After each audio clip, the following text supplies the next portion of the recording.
આગેવાન પીટી જાડેજાની પાસા હેઠળ ધરપકડ સામે ક્ષત્રિય સમાજમાં રોષ, કલમ હટાવવાની માંગ સાથે જેતપુર મામલતદારને આવેદનપત્ર। ક્ષત્રિય સમાજમાં ઉગ્ર અસંતોષ ફેલાયો છે, કારણ કે ક્ષત્રિય આગેવાન પીટી જાડેજાની સામે પાસા હેઠળ કાર્યવાહી કરીને તેમને જેલ હવાલે કરવામાં આવ્યા છે। પીટી જાડેજાની ધરપકડ બાદ સમગ્ર ક્ષત્રિય સમાજમાં રોષની લાગણી જોવા મળી રહી છે અને સમાજના આગેવાનો દ્વારા સરકાર સામે વિરોધ પ્રદર્શિત કરવામાં આવી રહ્યો છે। આ ઘટનાને લઈને સમાજના વિવિધ વર્ગોમાં ચિંતાનો માહોલ છે અને સરકારના નિર્ણય સામે અવાજ ઉઠાવવામાં આવી રહ્યો છે। જેતપુર તાલુકામાં શ્રી રાજપૂતાના છાત્રાવટ ગ્રુપના પ્રમુખ જયદેવસિંહ ઝાલા, અન્ય ક્ષત્રિય ભાઈઓ અને મહિલા આગેવાનો દ્વારા જેતપુર મામલતદારને આવેદનપત્ર આપવામાં આવ્યું છે।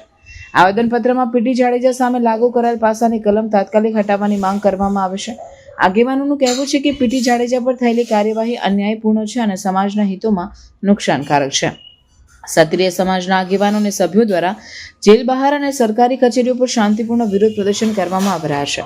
તેઓએ સરકારને ચેતવણી આપી છે કે જો તાત્કાલિક પગલાં નહીં લેવામાં આવે તો સમગ્ર રાજ્યમાં ઉગ્ર આંદોલન કરવામાં આવશે।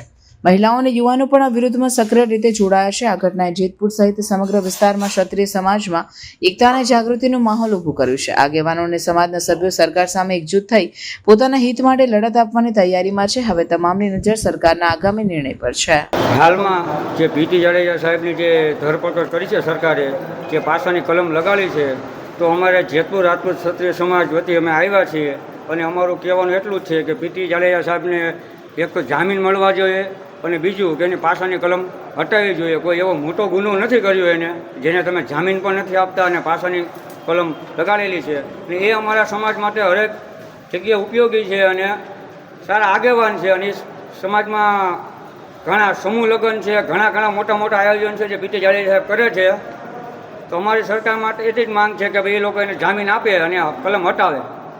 તમને એવું શું લાગે છે કે આજે જે સરકારે આ કલમ લગાવી છે, તો તમે જેમ કહો છો કે એ કોઈ એવો ગુનો નથી, તો સરકારે લગાવી એની પાછળનું કારણ તમને શું લાગે છે? આ મેટર એક હતી કે પીટી જાડેજા સાહેબની ઘરની બાજુમાં જે અમરનાથ મહાદેવનું મંદિર છે, ત્યાં જે કાંઈ મિસઅન્ડરસ્ટેન્ડિંગ જે કાંઈ હાલતું હતું દેહવાસીઓને ને જે કાંઈ, જોકે વર્ષોથી પીટી જાડેજા સાહેબે એ મંદિર છે પોતે જ બનાવેલું છે, પોતે ત્યાંના પ્રમુખ છે અને ખર્ચ પણ પોતે જ કર્યો છે।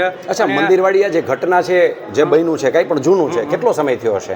એ તો 2-3 મહિનાથી મેટર હાલે છે, 2-3 મહિનાથી, પણ આમાં તો કોઈ બીજા હાથો બનાવીને આ લોકોને આગળ કરી રહ્યા છે, અમારું એવું માનવું છે। અને કોઈ એવો ગુનો નથી કે ભાઈ મંદિરની મેટર છે તેમાં પાસાની કલમ કઈ લાગે, જેમાં કોઈ પીટી જાડેજા કોઈ કે એવો કંઈ મોટો કંઈ મર્ડર કોઈ કરી નાખવું કે કોઈ એવી કોઈ ધમકી તો આપી નથી કે હાલો ભાઈ તમે કંઈ મોટો ગુનો કે કરો, ને જામીન પણ સરકાર નથી આપતી। એમ તો આ સરકારની તાનાશાહી કહેવાય કે અમારે સરકારને કેવું છે કે તમે એને એક જામીન આપો અને પાસાની કલમ હટાવો, અમારી એટલી જ માંગ છે, બીજી કાંઈ નથી।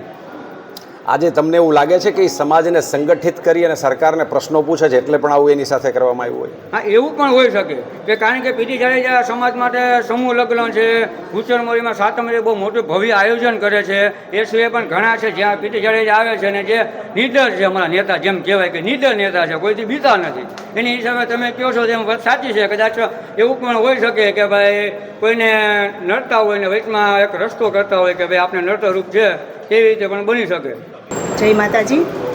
અત્યારે અમે જ્યારે મામલતદાર સાહેબને ત્યાં આવેદનપત્ર આપવામાં આવ્યા છીએ, અખિલ ગુજરાત રાજપૂત યુવા સંઘના ભાઈઓ તથા બહેનો, અમારી એક જ સરકારશ્રીને અપીલ છે કે જાડેજા સાહેબને જે પાસા હેઠળ જે કલમ લગાવી છે એ અમને એમ થોડુંક લાગે છે કે સરકારશ્રીએ ખોટું કર્યું છે, એટલે એને અમે એક જ અપીલ કરીએ છીએ સરકારને જલ્દીથી જલ્દી પીટી જાડેજા સાહેબને જામીન અથવા અહીંયાથી ન્યાય આપે સરકારશ્રી। જય માતાજી। કદાચ સરકારશ્રી બેન આપણને એવું લાગે કે આપણી માંગણીને નહીં સંતોષે તો આગળનો કાર્યવાહી આપણા સંગઠનની શું હશે? તો આગળનું કાર્યવાહી તો હવે અમારા સમાજના હરેક જિલ્લામાં, તાલુકામાં બધે આવેદનપત્ર આપ્યું છે અને અમને એવું લાગે છે કે અસ્મિતા આંદોલન જ્યારે થયું ત્યારે જાડેજા સાહેબ ખૂબ જ અમારી સાથે સપોર્ટમાં આગળમાં હતા, એનો ખાર રાખી અને એવું લાગે છે કે આમાં એને બધા સાથે મળીને કંઈ કલમ લગાડી હોય એવું અમને થોડુંક શંકા લાગે છે, એટલા માટે અમે અપીલ કરવા આવ્યા છીએ। બાકી તો અમારે કોઈ બીજી કોઈ દુશ્મની કે કંઈ એવી નથી। મંદિર બાબતની નાની એવી મેટરમાં જો આટલા પાસા લગાડીને એમને હેઠળ મૂકેલા છે તો એક જ વિરોધ છે કે જલ્દીથી જલ્દી અમને ન્યાય મળે।